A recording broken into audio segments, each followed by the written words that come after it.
Harry Potter and the Deathly Hallows by J.K. Rowling.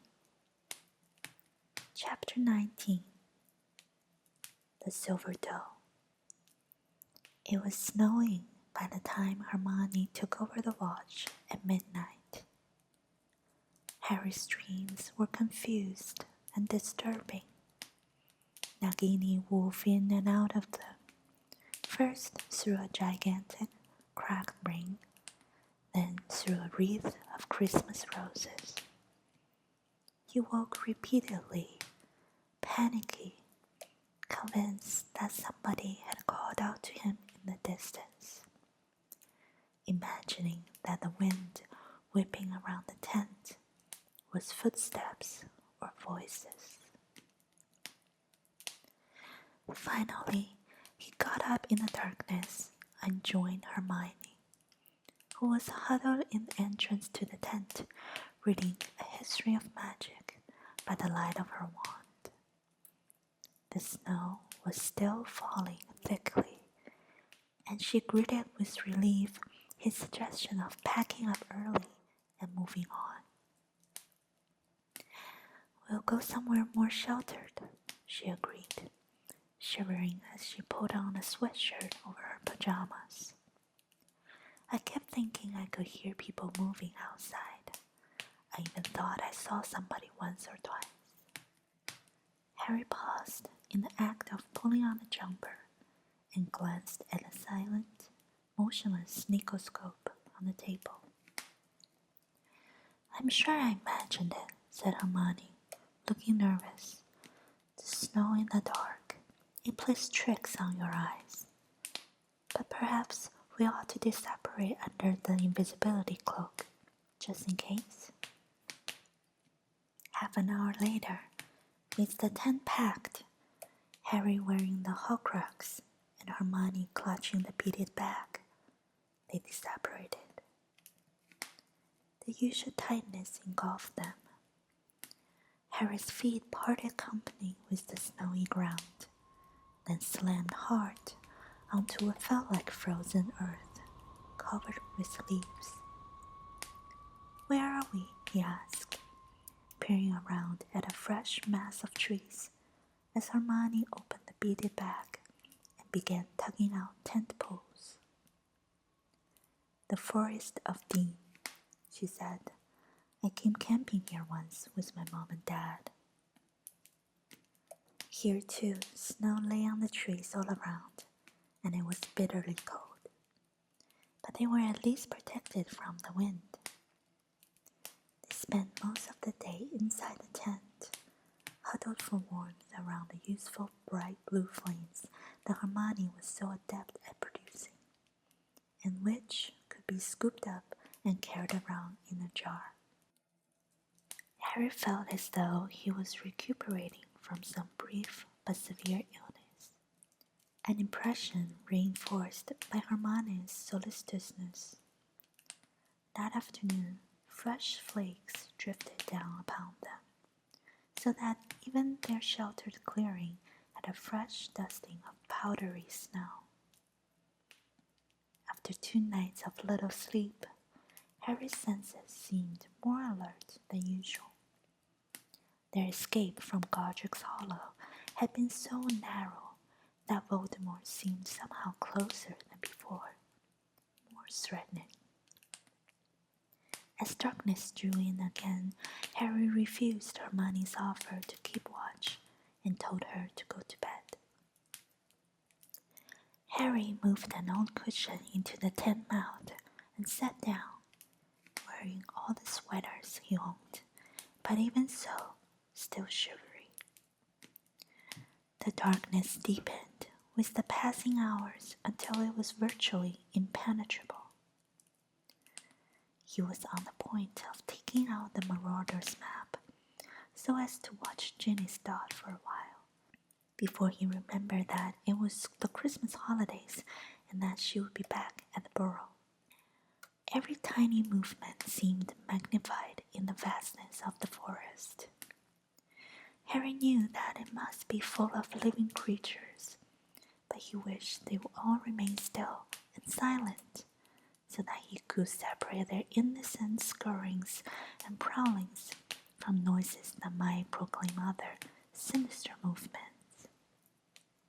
He remembered the sound of a cloak slithering over dead leaves many years ago, and at once thought he heard it again before mentally shaking himself. Their protective enchantments had worked for weeks. Why should they break now? And yet he could not throw off the feeling that something was different tonight. Several times he jerked upright, his neck aching because he had fallen asleep, slumped at an awkward angle against the side of the tent. The night reached such a depth of velvety blackness that he might have been suspended in limbo between disapparition and apparition. He had just held up a hand in front of his face to see whether he could make out his fingers when it happened. A bright silver light appeared right ahead of him, moving through the trees. Whatever the source, it was moving soundlessly. The light seemed simply to drift toward him. He jumped to his feet, his voice frozen in his throat, and raised Hermione's wand. He screwed up his eyes as the light became blinding. The trees in front of it pitch black in silhouette, and still the thing came closer. And then the source of the light stepped out from behind an oak. It was a silver-white doe, moon-bright and dazzling, picking her way over the ground, still silent, and leaving no hoofprints in the fine powdering of snow. She stepped toward him, her beautiful head with its white, long-lashed eyes held high. Harry stared at the creature, filled with wonder, not at her strangeness, but at her inexplicable familiarity. He felt that he had been waiting for her to come, but that he had forgotten until this moment that they had arranged to meet. His impulse to shout for Hermione, which had been so strong a moment ago, had gone. He knew he would have staked his life on it that she had come for him, and him alone. They gazed at each other for several long moments, and then she turned and walked away. "No," he said, and his voice was cracked with lack of use. "Come back." She continued to step deliberately through the trees, and soon her brightness was striped by their thick black trunks. For one trembling second he hesitated. Caution murmured it could be a trick, a lure, a trap. But instinct, overwhelming instinct, told him that this was not dark magic. He set off in pursuit.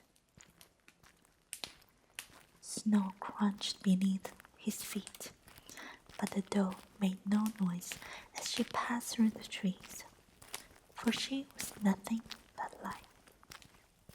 Deeper and deeper into the forest she led him, and Harry walked quickly, sure that when she stopped, she would allow him to approach her properly, and then she would speak, and the voice would tell him what he needed to know. At last, she came to a halt. She turned her beautiful head towards him once more, and he broke into a run, a question burning in him, but as he opened his lips to ask it, she vanished. Though the darkness had swallowed her whole, her burnished image was still imprinted on his retinas. It obscured his vision, brightening when he lowered his eyelids, disorienting him. Now fear came. Her presence had meant safety.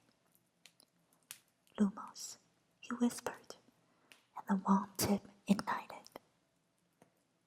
The imprint of the doe faded away with every blink of his eyes as he stood there, listening to the sounds of the forest, to distant crackles of twigs, soft wishes of snow.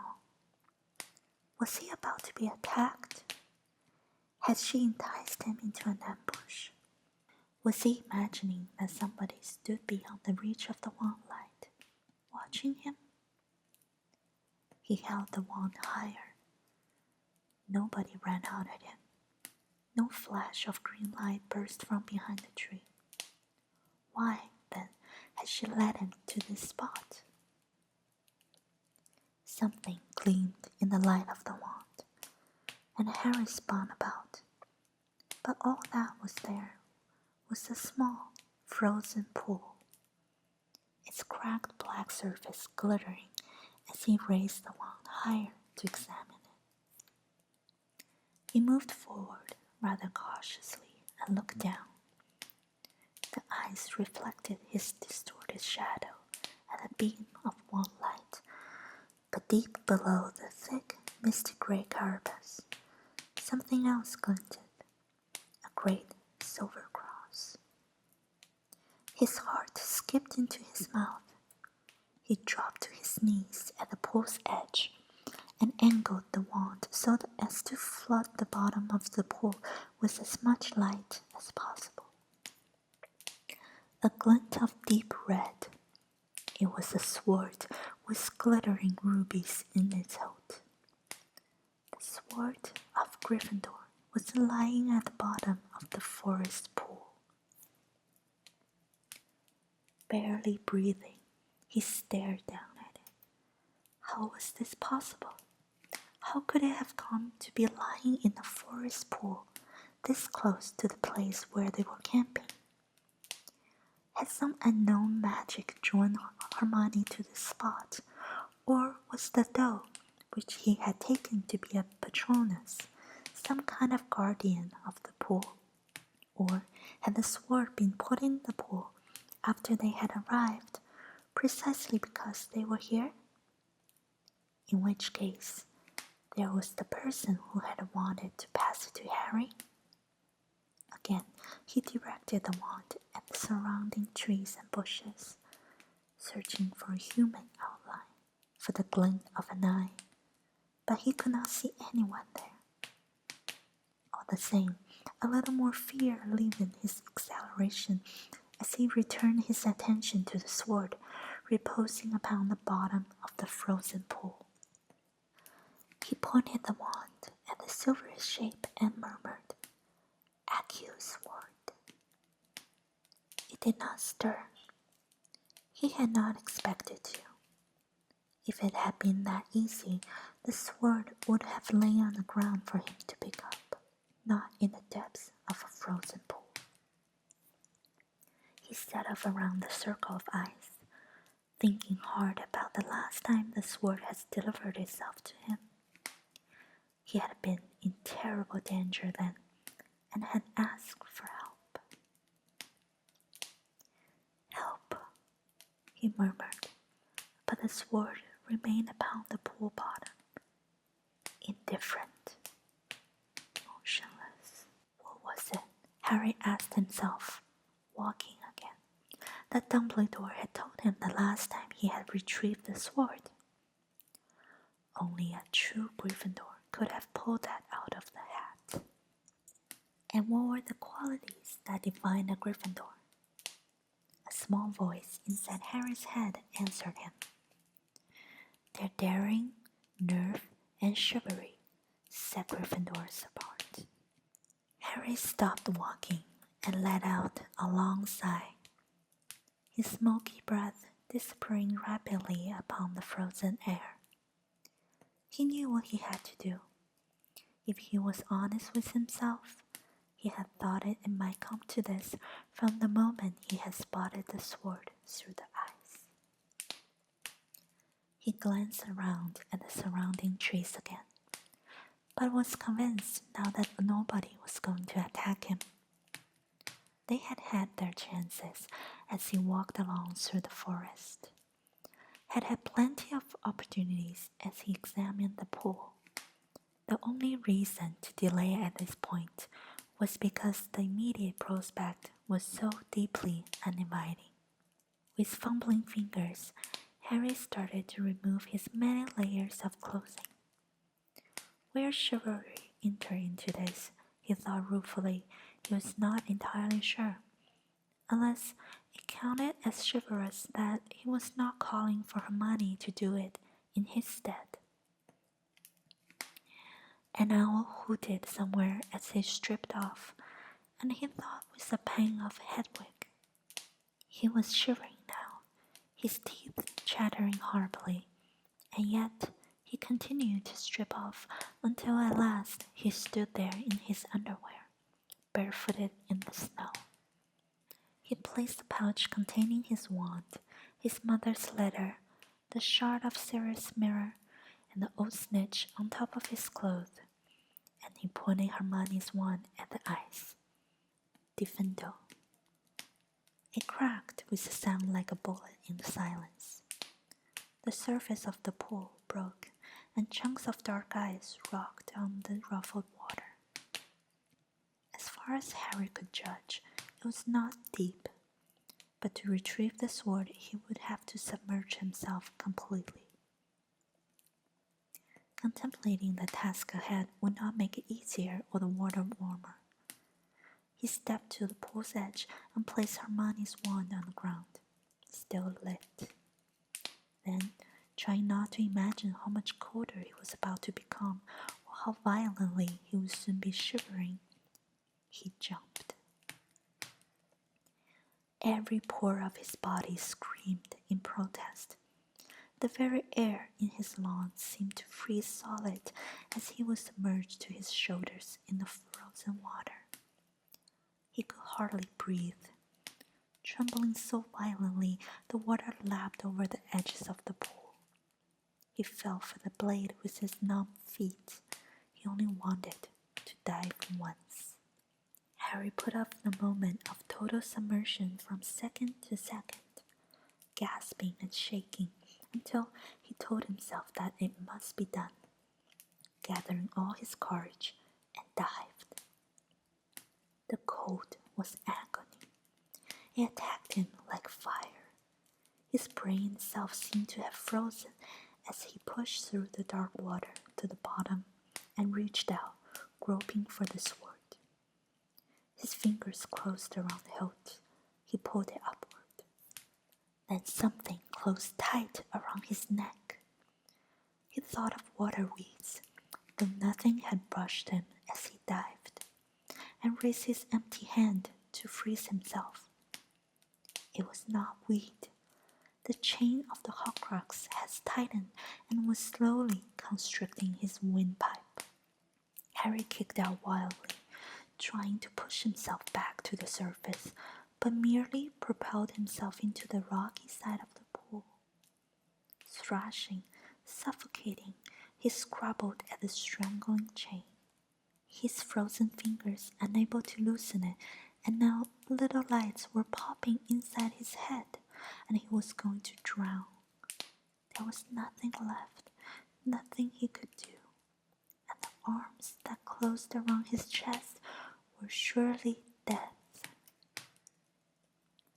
Choking and retching, soaking and colder than he had ever been in his life, he came to face down in the snow.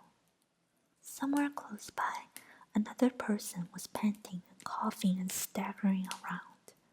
Hermione had come again, as she had come when the snake attacked. Yet, it did not sound like her. Not with those deep coughs, not judging by the weight of the footsteps. Harry had no strength to lift his head and see his savior's identity. All he could do was raise a shaking hand to his throat and feel the place where the locket had cut tightly into his flesh. It was gone, Someone had cut him free. Then a panting voice spoke from over his head. "Are you mental?" Nothing but the shock of hearing that voice could have given Harry the strength to get up. Shivering violently, he staggered to his feet. There before him stood Ron, fully dressed but drenched to the skin, his hair plastered to his face, the sword of Gryffindor in one hand and Horcrux dangling from its broken chain in the other. "Why the hell?" panted Ron, holding up the Horcrux, which swung back and forth on its shortened chain in some parody of hypnosis. "Didn't you take this thing off before you dived?" Harry could not answer. The silver dough was nothing compared with Ron's reappearance. He could not believe it. Shuddering with cold, he caught up the pile of clothes still lying at the water's edge and began to put them on. As he dragged sweater after sweater over his head, Harry stared at Ron, half expecting him to have disappeared every time he lost sight of him, and yet he had to be real. He had just dived into the pool. He had saved Harry's life. "It was you?" Harry said at last, his teeth chattering, his voice weaker than usual due to his near strangulation. "Well, yeah," said Ron, looking slightly confused. You cast that dough?" "What? No, of course not. I thought it was you doing it. My Patronus is a stag." "Oh yeah, I thought it looked different. No antlers." Harry put Hagrid's pouch back around his neck, put on a final sweater, stooped to pick up Hermione's wand, and faced Ron again. "How come you're here?" Apparently Ron had hoped that this point would come up later, if at all. "Well, I've come back if..." He'd clear his throat. You still want me." There was a pause, in which the subject of Ron's departure seemed to rise like a wall between them. Yet he was here. He had returned. He had just saved Harry's life. Ron looked down at his hands. He seemed momentarily surprised to see the things he was holding. "Oh yeah, I got it out," he said, rather unnecessarily, holding up the sword for Harry's inspection. "That's why you jumped in, right?" "Yeah," said Harry, "but I don't understand. How did you get here? How did you find us?" "Long story," said Ron. "I've been looking for you for hours. It's a big forest, isn't it? And I was just thinking I'd have to keep under a tree and wait for morning when I saw that deer coming and you following." "You didn't see anyone else?" "No," said Ron. But he hesitated, glancing at two trees growing closer together some yards away. "I did think I saw something moving over there, but I was running to the pool at the time, because you'd gone in and you hadn't come up, so I wasn't going to make a detour to..." "Hey!" Harry was already hurrying to the place Ron has indicated. The two oaks grew close together. There was a gap for only a few inches between the trunks at eye level, an ideal place to see but not be seen. The ground around the roots, however, was free of snow, and Harry could see no sign of footprints. He walked back to where Ron stood waiting, still holding the sword and the Horcrux. "Anything there?" Ron asked. "No," said Harry. "So how did the sword get into that pool?" Whoever cast the Patronus must have put it there. They both looked at the ornate silver sword, its rubied hilt glinting a little in the light from Hermione's wand. "You reckon this is the real one?" asked Ron. "One way to find out, isn't there?" said Harry. The Horcrux was still swinging from Ron's hand. The locket was twitching slightly. Harry knew that the thing inside it was agitated again. It had sensed the presence of the sword and had tried to kill Harry rather than let him possess it.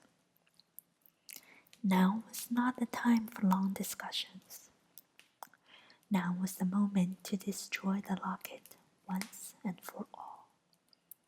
Harry looked around, holding Hermione's wand high, and saw the place.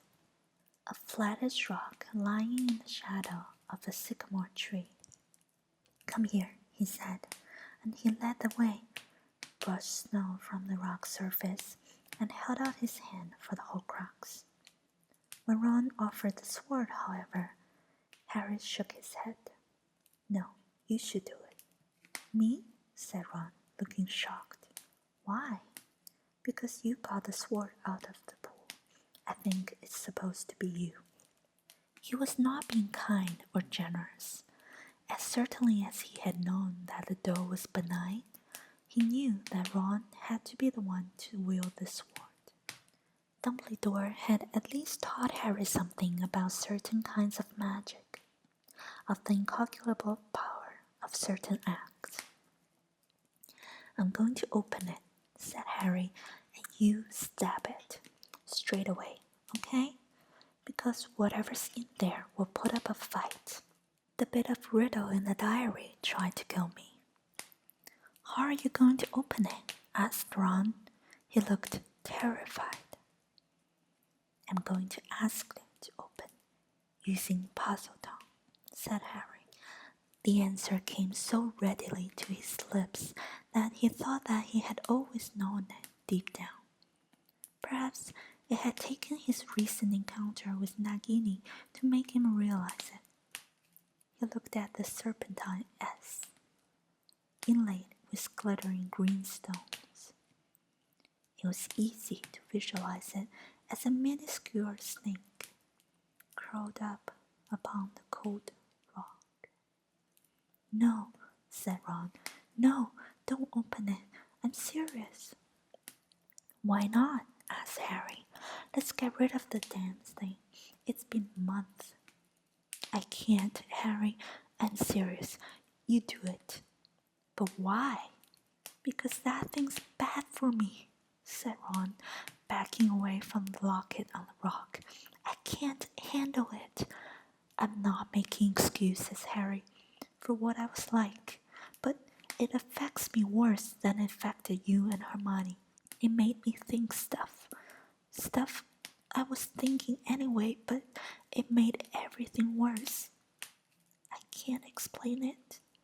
And then I'd take it off and I'd get my head on straight again, and then I'd have to put the effing thing back on. I can't do it, Harry." He had backed away, the sword dragging at his side, shaking his head. "You can do it," said Harry. "You can.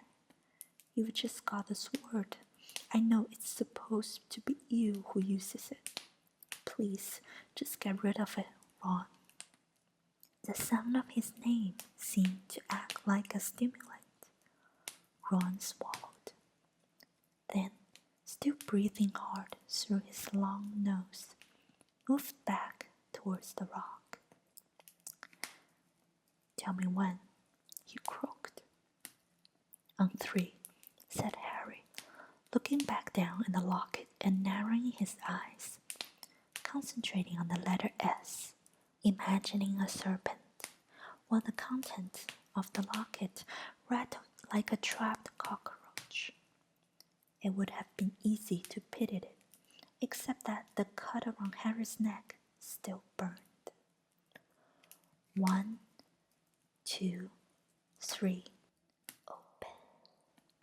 The last word came as a hiss and a smell, and the golden doors of the locket swung wide with a little click.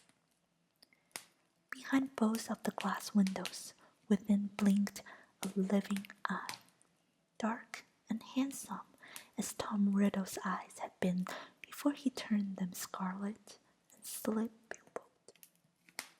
"Stab," said Harry, holding the locket steady on the rock. Ron raised the sword in his shaking hands.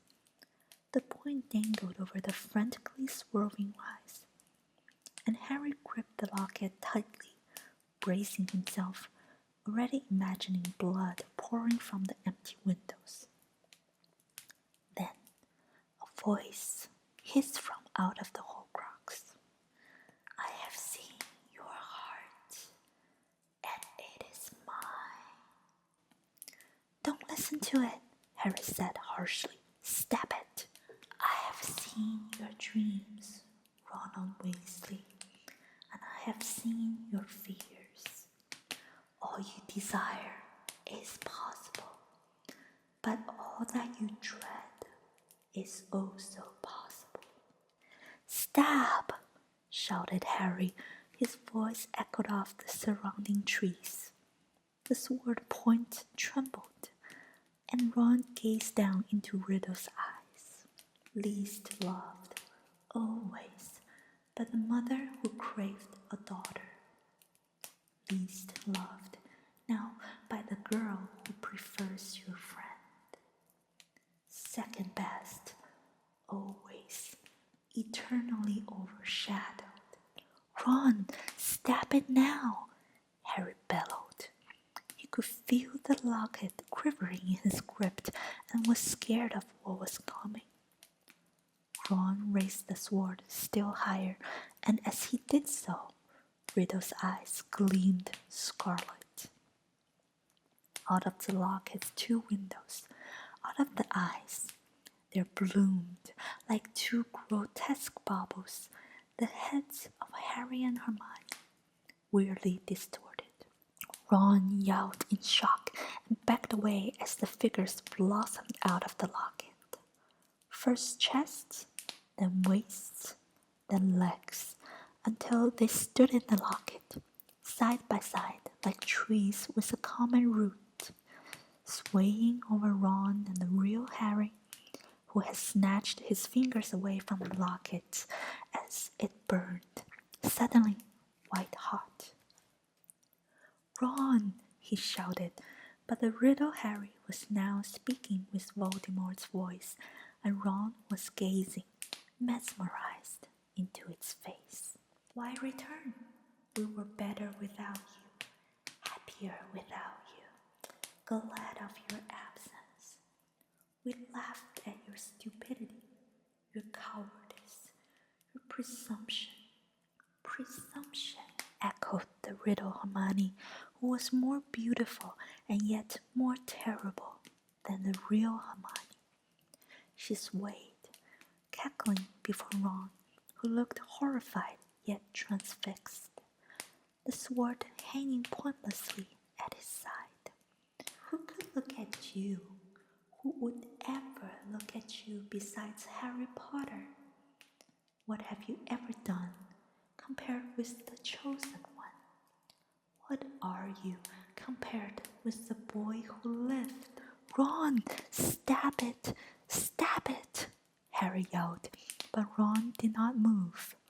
His eyes were wide, and the Riddle Harry and the Riddle Hermione were reflected in them, their hair swirling like flames, their eyes shining red, their voices lifted in an evil duet.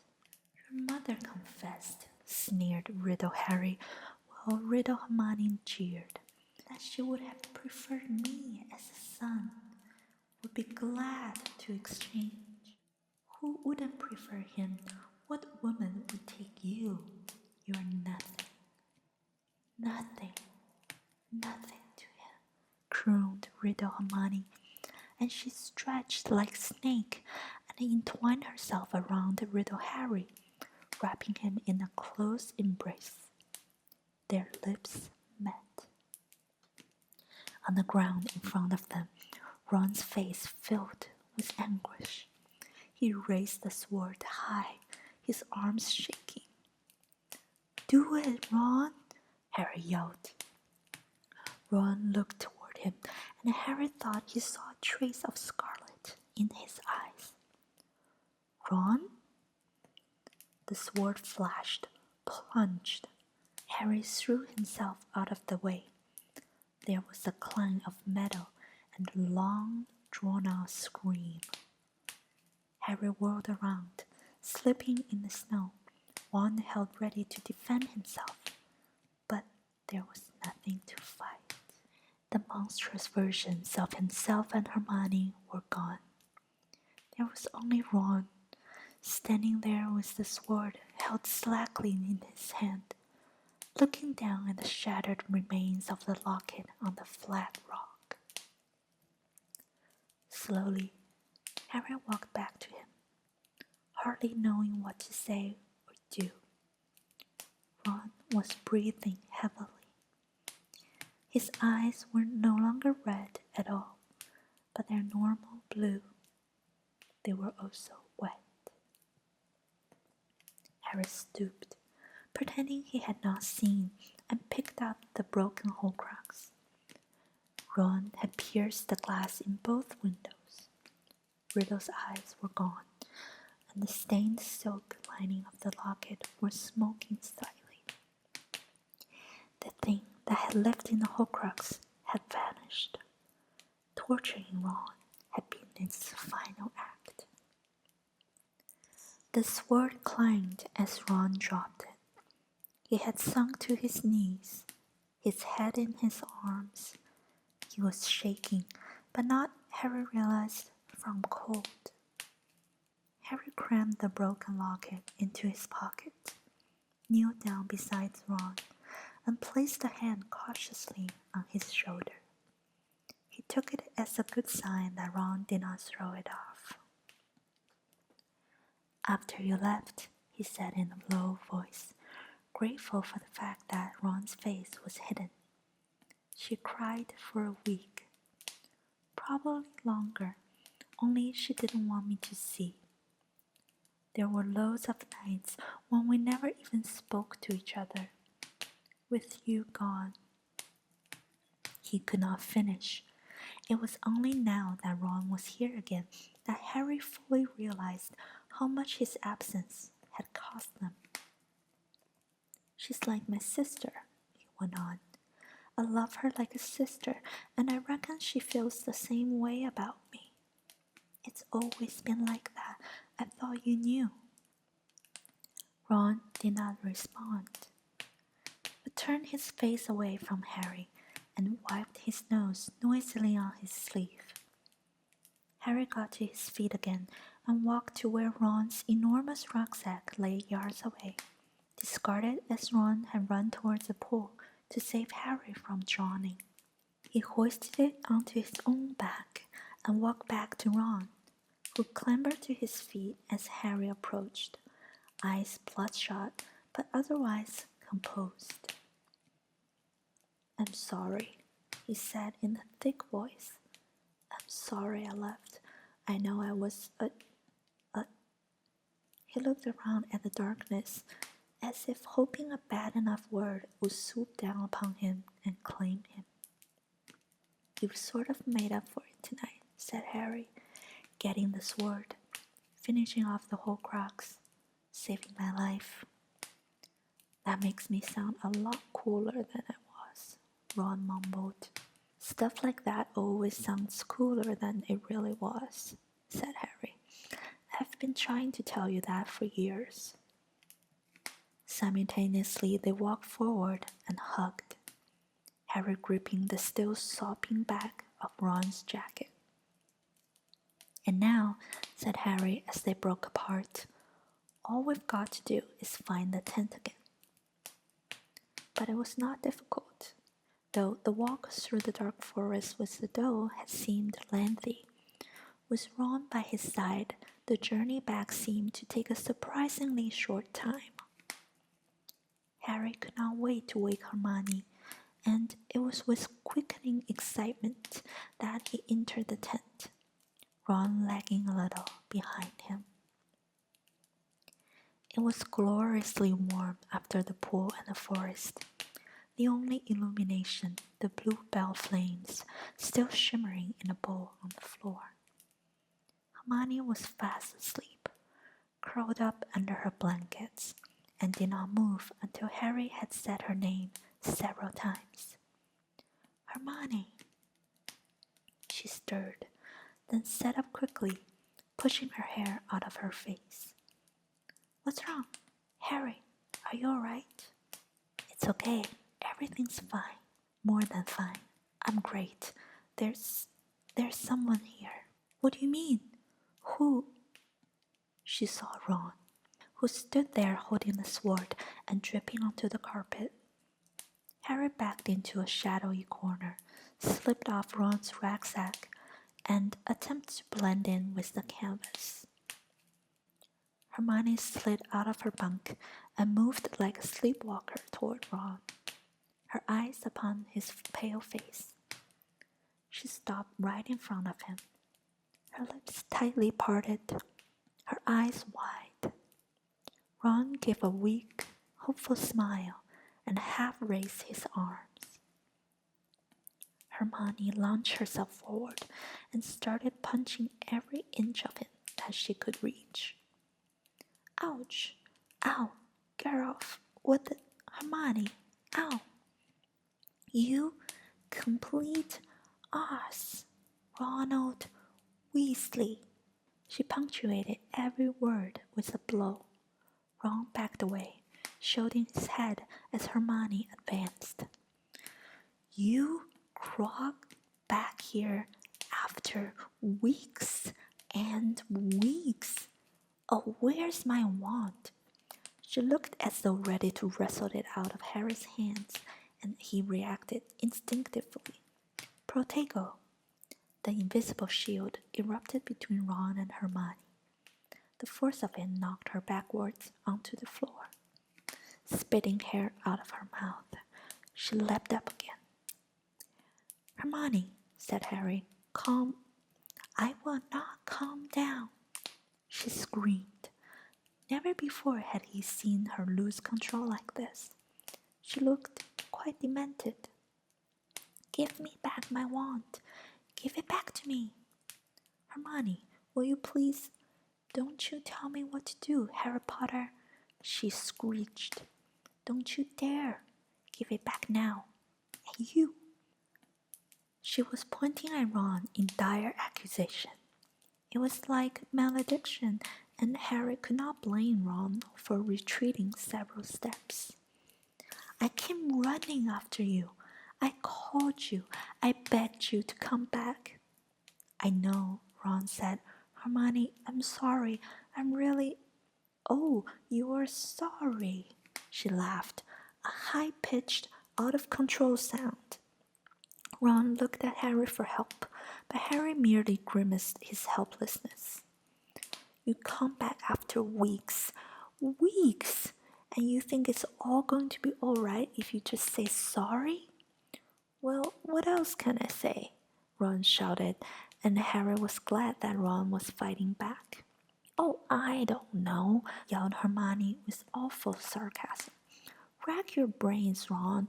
That should only take a couple of seconds.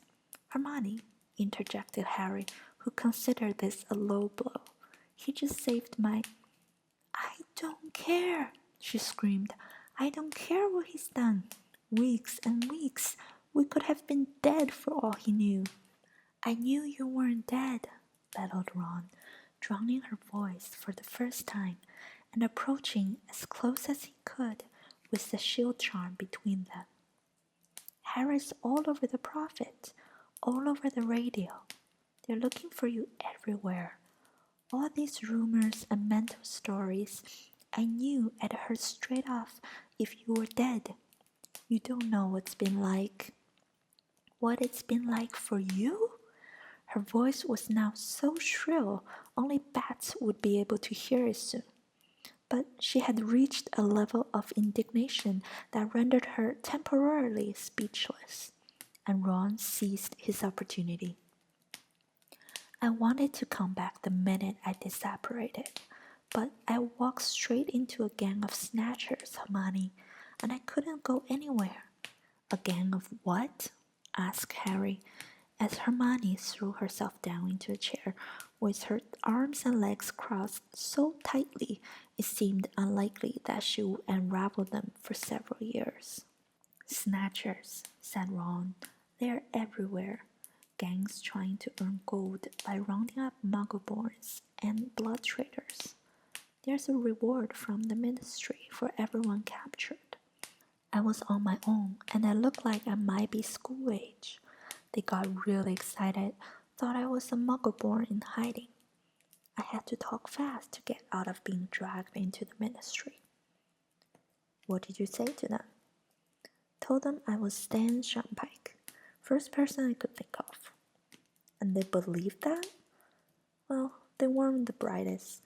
One of them was definitely Patronus, the smell of him. Ron glanced at Hermione, clearly hopeful she might soften at this small instance of humor. But her expression remained stony above her tightly knotted lips. Anyway, they had a row about whether I was Stan or not. It was a bit pathetic, to be honest, but there were still 5 of them and only 1 of me, and they'd taken my wand. Then 2 of them got into a fight, and while the others were distracted, I managed to hit the one holding me in the stomach, grabbing his wand, disarmed the bloke holding mine, and disapparated. I didn't do it so well, splinched myself again. Ron held up his right hand to show 2 missing fingernails. Hermione raised her eyebrows coldly. And I came out miles from where you were. By the time I got back to that bit of riverbank where we'd been, you'd gone. Gosh, what a gripping story, Hermione said in the lofty voice she adopted when wishing to wound. You must have been simply terrified. Meanwhile, we went to Godric's Hollow and, let me think, what happened there, Harry? Oh, yes, you know who Snake turned up and nearly killed both of us, and then you know who himself arrived and missed us by about a second. What? Ron said, gaping from her to Harry, but Hermione ignored him. Imagine losing fingernails, Harry. That really puts our sufferings into perspective, doesn't it? Hermione, said Harry quietly. Ron just saved my life. She appeared not to have heard him. One thing I would like to know, though, she said, fixing her eyes on a spot a foot over Ron's head. How exactly did you find us tonight? That's important. Once we know, we will be able to make sure we're not visited by anyone else we don't want to see. Ron glared at her, then pulled a small silver object from his jeans pocket. This. She had to look at Ron to see what she was showing them.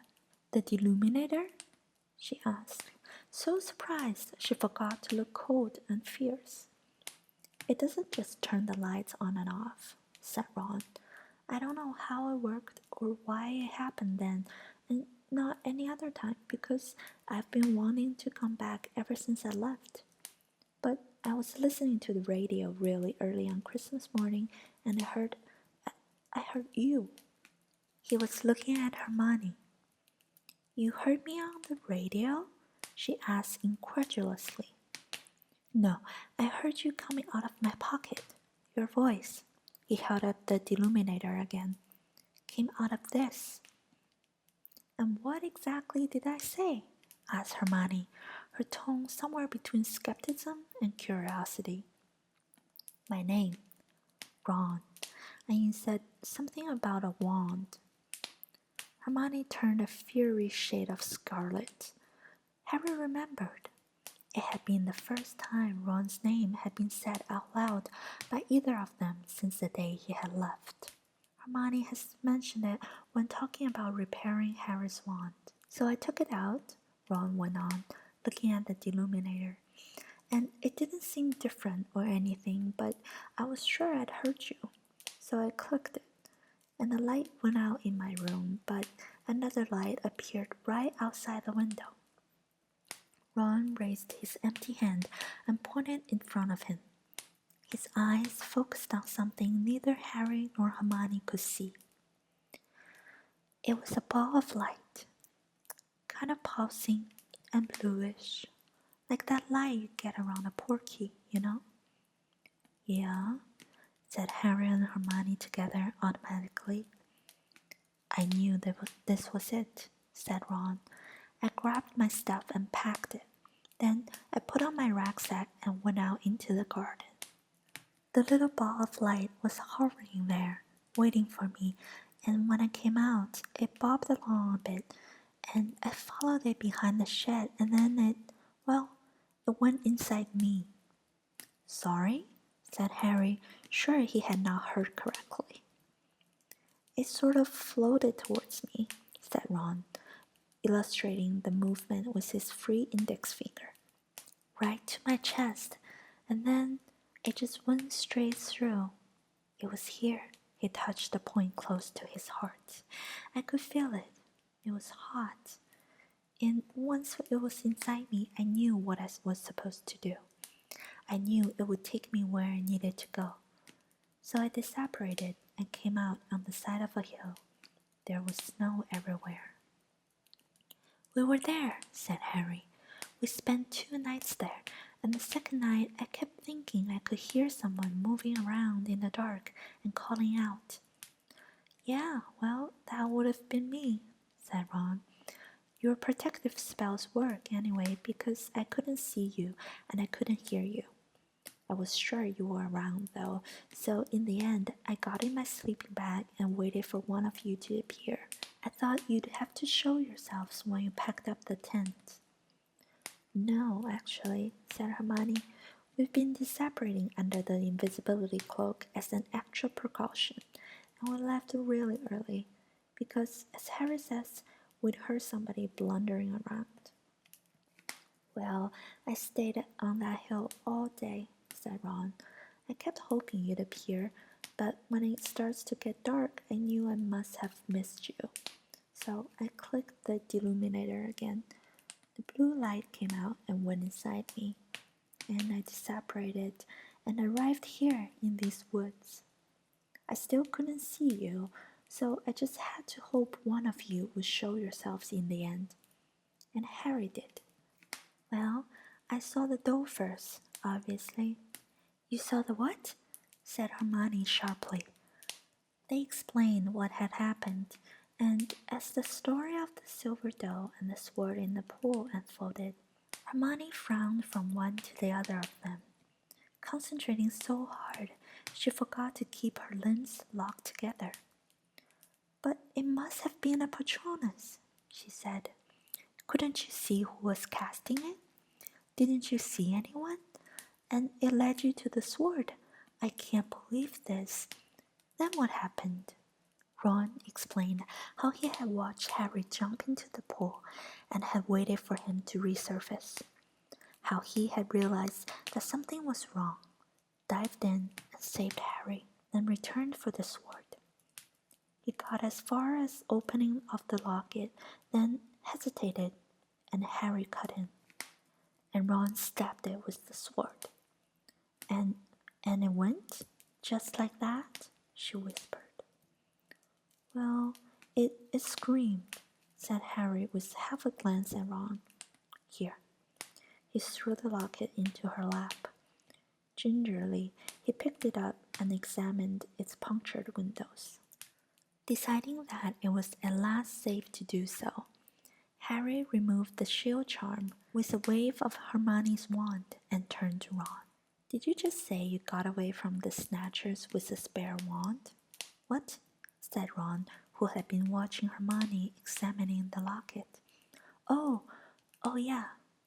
He tucked open a buckle on his rucksack and put a short, dark wand out of its pocket. Here, I figure it's always handy to have a backup. You were right, said Harry, holding out his hand. Mine's broken. You're kidding, Ron said, but at that moment Hermione got to her feet and he looked apprehensive again. Hermione put the vanquished Horcrux into the beaded bag, then climbed back into her bed and settled down without another word. Ron passed Harry the new wand. About the best you could hope for, I think, murmured Harry. Yeah, said Ron. Could have been worse. Remember those birds she set on me? I still haven't ruled it out, came Hermione's muffled voice from beneath her blankets. But Harry saw Ron smiling slightly as he pulled his maroon pajamas out of his rucksack.